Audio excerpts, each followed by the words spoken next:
बोलो वृंदावन बिहारी लाल की जय। जय जय श्री राधे श्याम। जय जय श्री राधे श्याम। बोलो स्वामी राम सुखदास जी महाराज की जय। गीता अध्याय 3 29वां श्लोक।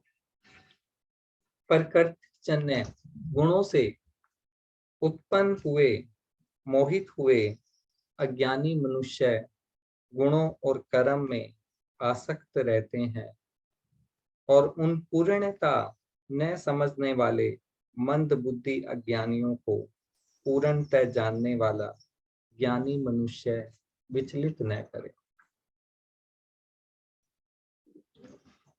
अज्ञानी मनुष्य शुभ कर्म तो करते हैं पर करते हैं नित्य निरंतर न रहने वाले नाशवान पदार्थों की प्राप्ति के लिए। धन आदि प्राप्त पदार्थों में वे ममता रखते हैं और अप्राप्त पदार्थों की कामना रखते हैं कि साधारण जो अज्ञानी मनुष्य हैं जिन्हें भोग ऐश्वर्य की कामना है, वो जितना धन प्राप्त है उससे ज्यादा धन प्राप्ति की कामना रखते हैं और पदार्थों की जो पदार्थ प्राप्त है उसके अलावा भोग ऐश्वर्य की कामना रखते हैं और इसके लिए वो अनेक शुभाशुभ शुभ कर्म करते हैं, अनेक यज्ञ करते हैं, जप करते हैं, हवन करते हैं। इस प्रकार कामना और ममता से बंधे रहने के कारण वे गुणों, पदार्थों और कर्मों के तत्व को पूर्ण रूप से नहीं जान पाते। कल हमने पढ़ा था कि गुण ही गुणों में बरत रहे हैं, तो गुणों के बारे में विस्तार से चर्चा की थी। तो जो मनुष्य संसार में लगा हुआ है और जो जिसकी पदार्थ की धन की कामना है, वह गुणों को नहीं जान पाता है, गुणों को और कर्मों को तत्व रूप से नहीं जान पाता। अज्ञानी मनुष्य स्वर्ग प्राप्ति के लिए शुभ कर्म किया करते हैं कि मुझे स्वर्ग के भोग प्राप्त हो, स्वर्ग का ऐश्वर्य प्राप्त हो, ये उसकी कामना रहती है और उसके लिए वो अनेक यज्ञों का अनुष्ठान करते हैं। इसलिए भगवान ने ऐसे मनुष्यों को विचलित न करने की आज्ञा दी कि ऐसे मनुष्य जो शुभ कर्म में लगे हुए हैं, सकाम कर्मों में लगे हुए हैं, कर तो रहे हैं वो शास्त्र विहित कर्म, लेकिन सकाम भाव से, कोई फल की भावना को लेकर, तो भगवान कहते हैं कि ऐसे मनुष्यों को विचलित न करने की आज्ञा दी है।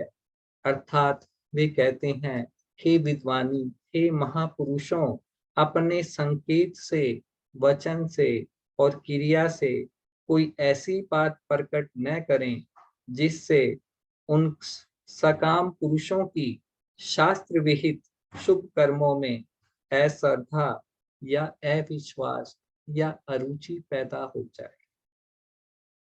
वो कहते हैं कि जिन्हें तत्व चिंतन की, परमात्मा को प्राप्ति की इच्छा नहीं है, कामना नहीं है, वो भोग ऐश्वर्य से, वेदों की पुष्पित वाणी से आकर्षित होकर भोग ऐश्वर्य की कामना से शुभ कर्म कर रहे हैं, अनेक तरह के यज्ञों का अनुष्ठान कर रहे हैं, उन्हें ऐसे मार्ग से विचलित न करें। उन्हें ये न कहें कि इन यज्ञों से, इन अनुष्ठान करने से क्या होगा, इनसे स्वर्ग की प्राप्ति होगी लेकिन वापस फिर पृथ्वी लोक पर ही आना पड़ेगा। तो भगवान कह रहे हैं विद्वानों को कि उनको इस मार्ग से विचलित ना करें, ऐसा ना हो कि वो इन सकाम कर्मों को करना छोड़ दें। अगर यदि उनका अविश्वास हो गया तो हो सकता है वो उन कर्मों को त्याग दें और ऐसा करने से उनका पतन हो सकता है। इसलिए ऐसे पुरुषों को सकाम भाव से विचलित करना है, शास्त्रीय कर्मों से नहीं।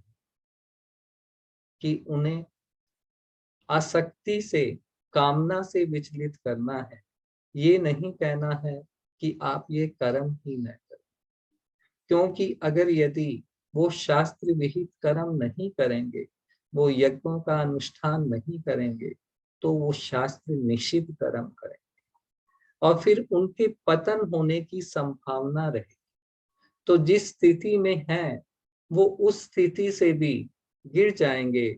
इसलिए भगवान कहते हैं कि महापुरुषों का, विद्वान पुरुषों का ये कर्तव्य है कि वो उन्हें अपने मार्ग से विचलित न करें, बल्कि उनको इस बात से विचलित करें कि आप यज्ञों का अनुष्ठान तो करें, लेकिन कामना को लेकर न करें। आप कोई भी पूजा कर रहे हैं तो उसमें सकाम भाव न रखें, आसक्ति आसक्ति न रखें, उसके सकाम भाव को विचलित करना है, शास्त्रीय कर्मों से नहीं। जन्म मरण रूप बंधन से छुटकारा दिलाने के लिए सकाम भाव से विचलित करना उचित भी है और आवश्यक भी। अर्जुन का प्रश्न था कि मेरे को घोर कर्म में क्यों लगाते हो। इस प्रश्न का उत्तर भगवान कई तरह से देते हैं कि मेरा उद्देश्य तुम्हें घोर कर्म में लगाना नहीं है, बल्कि कर्मों से संबंध विच्छेद करना है, और कर्मों से संबंध विच्छेद करना ही कर्म योग है। अब जिससे मनुष्य कर्मों में फंस जाता है, उस कर्म और कर्म फल की आसक्ति से छूटने के लिए क्या करना चाहिए, इसको भगवान आगे के श्लोक में बतलाते हैं। विवेकवती बुद्धि के द्वारा, 30वां श्लोक, विवेकवती बुद्धि के द्वारा संपूर्ण कर्तव्य कर्मों को मेरे अर्पण करके कामना रहित, ममता रहित, संताप रहित होकर युद्ध रूप कर्तव्य कर्म को कर, कि सारे कर्मों को मेरे अर्पण करके तू युद्ध कर। पराय साधक का यह विचार रहता है, जो भी साधना पथ में जो भी साधक हैं, उनके मन में जब शास्त्रों को पढ़ते हैं तो यह विचार होता है कि कर्मों से बंधन होता है और कर्म किए बिना कोई रह सकता नहीं। इसलिए कर्म करने से तो मैं बंध जाऊंगा, अतः कर्म किस प्रकार करना चाहिए जिससे कर्म बंधन कारक न हो, मुक्तिदायक हो जाए। कि प्रत्येक मनुष्य के मन में ये भाव तो आता ही है कि कर्म किए बिना तो हम नहीं रह सकते, और भगवान कहते हैं कि कर्मों से ही बंधन होता है। तो मैं किस प्रकार कर्म करूं कि मेरे कर्म मुक्तिदायक हो जाएं, मुझे मुक्ति दिलाने वाले। इसके लिए भगवान अर्जुन से कहते हैं कि तू विवेक विचार युक्त अंतःकरण, जो तेरा विवेक अंतःकरण है, वो विवेक विचार से युक्त होकर संपूर्ण कर्तव्य कर्मों को मेरे अर्पण कर दे।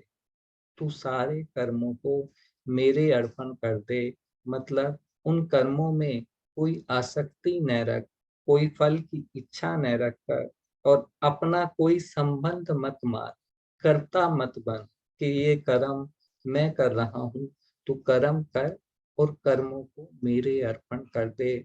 उनसे कोई फल की कामना मत रख, फल की आसक्ति मत रख, और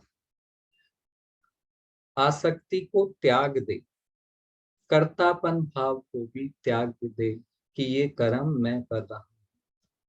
कारण कि वास्तव में संसार मात्र की संपूर्ण क्रियाएं केवल मेरी शक्ति ही काम कर रही है। संपूर्ण क्रियाओं में, कि संसार में जितनी भी क्रियाएं हो रही हैं, उसमें मेरी शक्ति ही काम कर रही है। शरीर, इंद्रियां, पदार्थ आदि भी मेरे हैं और शक्ति भी मेरी है। भगवान कितनी अद्भुत बात कह रहे हैं कि ये जो तेरा शरीर है, शरीर में जो इंद्रियां हैं, मन है, बुद्धि है, ये सारी चीजें जो काम कर रही हैं वो मेरी शक्ति से ही काम कर रही हैं, मेरे प्रकाश से ही काम कर रही हैं। इसलिए सब कुछ भगवान का है और भगवान अपने हैं। कि सब कुछ जो भी है इस पृथ्वी पर, इस संसार में, वो सब कुछ भगवान का ही है और भगवान अपने हैं। गंभीरता पूर्वक ऐसा विचार करके तू जब कर्तव्य कर्म करेगा तब वे कर्म तेरे को बांधने वाले नहीं होंगे, उद्धार करने वाले हो जाएंगे। शरीर, इंद्रियां, मन, बुद्धि, पदार्थ आदि पर अपना कोई अधिकार नहीं चलता। कि हमारा इंद्रियों पर, मन पर, बुद्धि पर अधिकार नहीं चलता है। मन दौड़ दौड़ के कहीं कहीं चला जाता है। यह मनुष्य मात्र का, प्रत्येक मनुष्य का अनुभव है। अतः अपने विवेक को महत्व देकर पदार्थ और कर्मों से मूर्खतावश माने हुए संबंध का त्याग करना ही अर्पण करने का तात्पर्य है। कि पदार्थों और कर्मों से, कि ये कर्म मैं कर रहा हूँ, ये पदार्थ मेरे हैं, इनसे माने हुए संबंध का त्याग करना। कि इनसे ये जो संबंध तुमने बना लिया है, तुम्हारा कोई संबंध नहीं है, तुम्हारा एक संबंध परमात्मा से है। तो ये जो संबंध तुमने बनाए हैं, इन संबंधों को त्याग कर दे और इन संबंधों का त्याग करना ही अर्पण करना है। वास्तव में उद्देश्य या आवश्यकता सदैव नित्य तत्व की, अध्यात्म की होती है। जो उद्देश्य होना चाहिए वह परमात्मा प्राप्ति का होना चाहिए और कामना सदैव उत्पत्ति विनाशशील वस्तु की होती है। कि हमारा उद्देश्य तो परमात्म तत्व का होना चाहिए और जो कामना जो हमारी होती है वह हमेशा जो वस्तुएं हैं जो विनाश होने वाली हैं उनकी होती है। साधक में उद्देश्य होना चाहिए, कामना नहीं। कि साधक में एक ही उद्देश्य होना चाहिए कि मुझे तो परमात्मा को प्राप्त करना है। भगवान ने गीता में बहुत जोर दिया है कि एक उद्देश्य वाली जब बुद्धि होगी, बुद्धि में सिर्फ एक ही उद्देश्य होगा कि मुझे परमात्मा को प्राप्त करना है, तब तब हम परमात्मा को प्राप्त हो पाएंगे। जैसे इसको अनेक तरीके से भगवान ने गीता में समझाया है। कि जैसे लोभी मनुष्य के हृदय में एक ही कामना रहती है कि मैं धन को प्राप्त करूं। जैसे कोई उच्च परीक्षा देता है तो उसके मन में एक ही कामना रहती है कि मेरे को पास होना है। तो इसी तरह परमात्मा प्राप्ति का भी एक ही उद्देश्य होना चाहिए कि मुझे तो परमात्मा को प्राप्त करना है। एक उद्देश्य वाला अंतःकरण विवेक विचार युक्त ही रहता है, उसमें विवेक ही रहता है, उसमें फिर अविवेक नहीं होता है। दार्शनिक अथवा वैज्ञानिक किसी भी दृष्टि से यह सिद्ध नहीं हो सकता कि शरीर आदि भौतिक पदार्थ अपने हैं। कि किसी भी दृष्टि से यह सिद्ध नहीं होता कि यह शरीर अपना है या ये भौतिक पदार्थ अपने हैं। वास्तव में ये पदार्थ अपने और अपने लिए है ही नहीं, केवल सदुपयोग करने के लिए मिले। कि हम इस पृथ्वी पर आए हैं तो हमें जो पदार्थ मिले हैं वो सदुपयोग करने के लिए मिले हैं।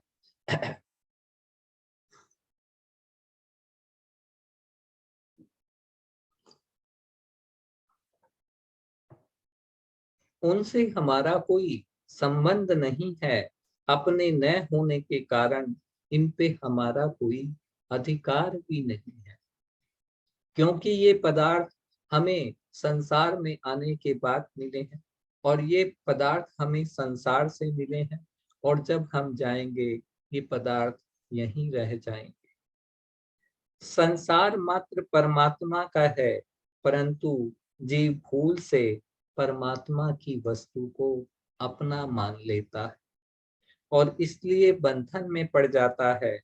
अतः विवेक विचार के द्वारा इस भूल को मिटाकर संपूर्ण पदार्थों और कर्मों को परमात्मा का स्वीकार कर लेना है कि ये सारी पदार्थ और सारे कर्म जो हैं वो परमात्मा के हैं और अध्यात्म चित्त के द्वारा उनको ही अर्पण कर देना है। सारे पदार्थों को, सारे कर्मों को, पदार्थों में कोई आसक्ति नहीं रखना है और कर्मों का कर्ता नहीं बनना है कि कर्म मैं कर रहा हूँ बिना फल की इच्छा के।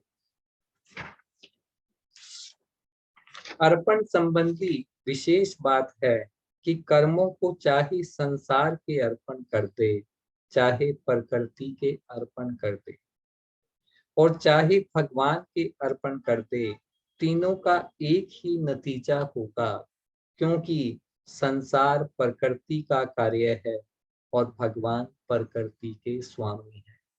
कि संसार जो है वो सारा प्रकृति का कार्य है। प्रकृति तीन गुणों से बंधा हुआ है, सत्व, रज और तम, और भगवान इस प्रकृति के स्वामी है। सारी प्रकृति के स्वामी एक छत्र भगवान ही है और इस दृष्टि से संसार और प्रकृति दोनों भगवान के हैं।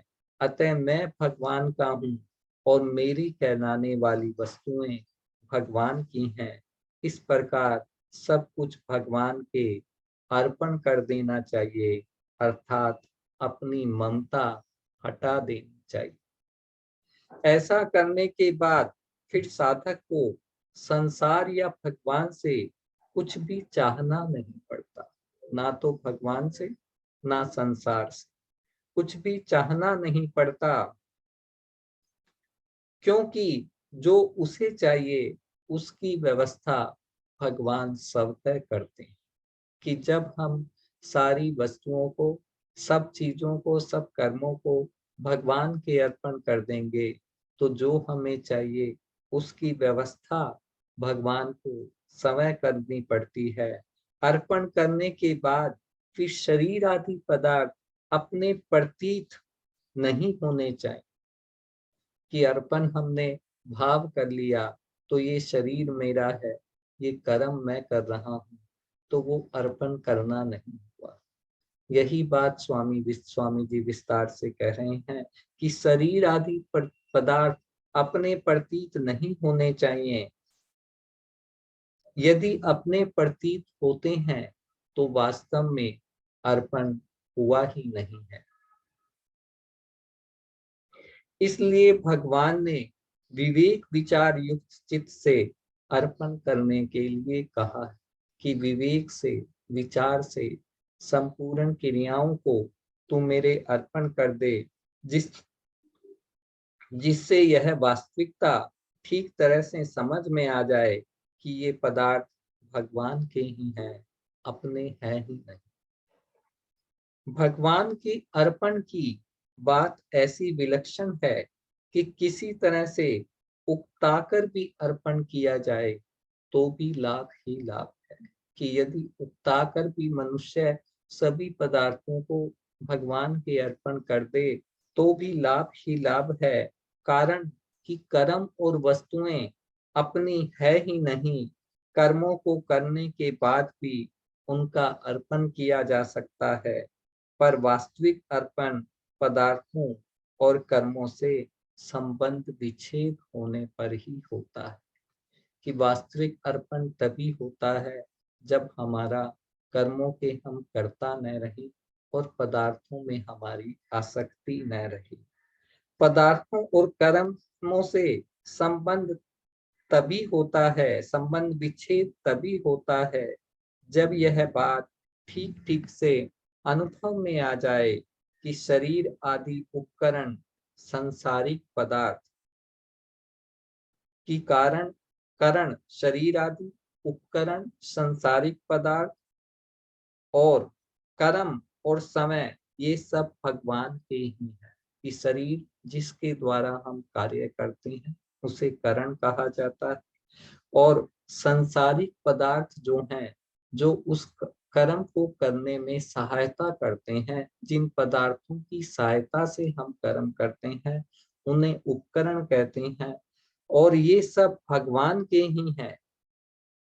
साधक से पराई यह भूल होती है कि वह उपकरणों को तो भगवान को मानने की चेष्टा करता है, पर करण तथा समय भी भगवान के हैं, इस बात पर ध्यान नहीं देता। ये बात समझने की है कि साधक से, भक्त से यह भूल होती है कि वह सारे पदार्थों को तो भगवान के अर्पण कर देता है, कि इन पदार्थ, ये सब पदार्थ भगवान आपके ही हैं, लेकिन वह अपने शरीर को और समय को भगवान के अर्पण नहीं करता। वो ये नहीं कहता कि ये शरीर भी आपका है और ये स्वरूप भी आपका ही है। इसलिए उसका अर्पण अधूरा रह जाता। अतः साधक को करण, जो कि शरीर आदि है, जिनके द्वारा क्रिया होती है, उपकरण जिन पदार्थों के द्वारा होती है, और क्रिया और समय जो कर्म कर रहा है, और समय समय को भी, सभी को एकमात्र भगवान का ही मान लेना चाहिए, जो वास्तव में उन्हीं के हैं, कि सब कुछ भगवान का ही है और भगवान मेरे हैं। कर्मों और पदार्थों का स्वरूप से त्याग करना अर्पण नहीं है, कि कर्म को करना ही नहीं, पदार्थों को अपनाना ही नहीं, उनको स्वरूप से ही त्याग कर देना अर्पण नहीं है। भगवान की वस्तु को भगवान की ही मानना वास्तविक अर्पण है। ज्ञान योग में हम कर्मों को स्वरूप से त्याग देते हैं, तो गीता कहती है कि जब स्वरूप से त्याग देते हैं तो कर्मों का वेग बना रहता है, एक करने का भाव रह जाता है। तो हमें स्वरूप से त्याग नहीं करना है, बल्कि भगवान की वस्तु को भगवान की ही मानना वास्तव में अपना अर्पण है। जो मनुष्य वस्तुओं को अपनी मानते हुए भगवान के अर्पण करते हैं, उसके बदले में भगवान बहुत वस्तुएं देते हैं। ये बड़ी अद्भुत बात है कि जो मनुष्य वस्तुओं को अपनी मानते हुए कि ये पदार्थ मेरे हैं, मैं भगवान के अर्पण कर रहा हूँ, उसको भगवान बहुत वस्तुएं देते हैं।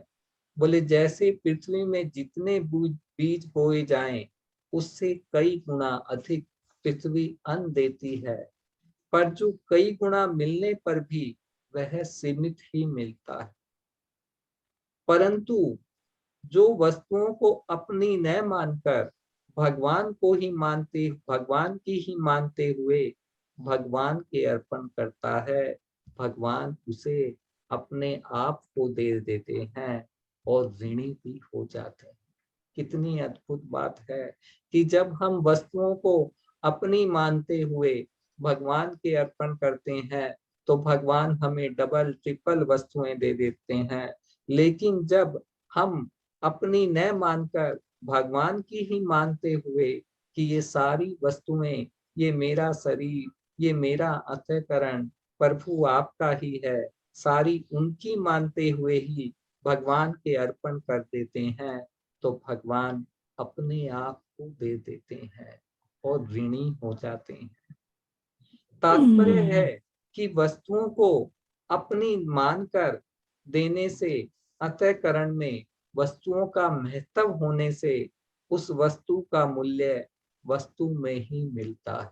जब हम वस्तुओं को अपनी मानकर देते हैं, तो हमारे अंतःकरण में एक महत्व रहता है कि मैंने इतनी वस्तुओं को अर्पण किया है, तो भगवान वस्तु के बदले में वस्तु ही देते हैं, और अपनी न मानकर देने से समय भगवान मिलते हैं। वास्तविक अर्पण, किसी का अनम्यूट हो गया है।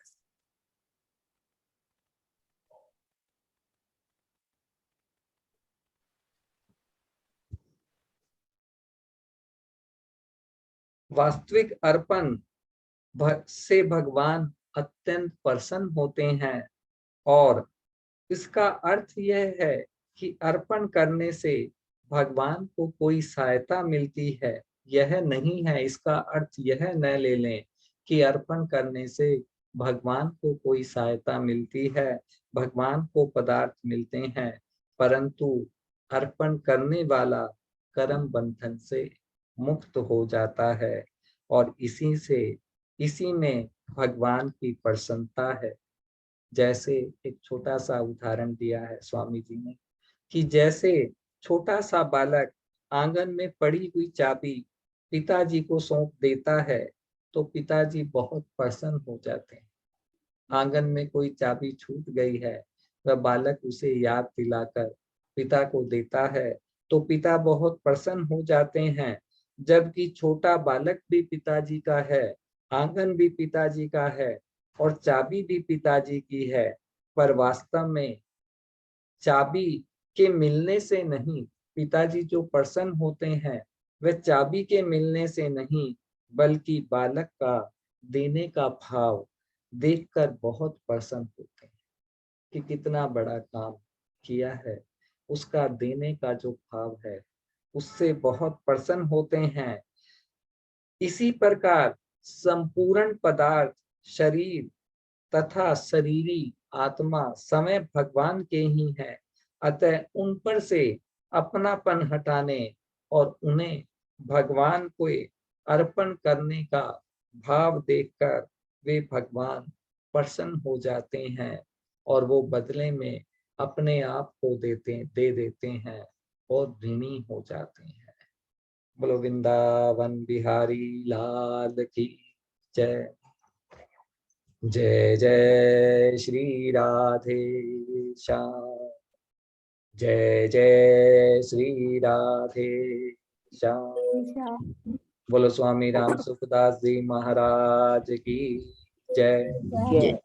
सबको राम राम, सबको राम।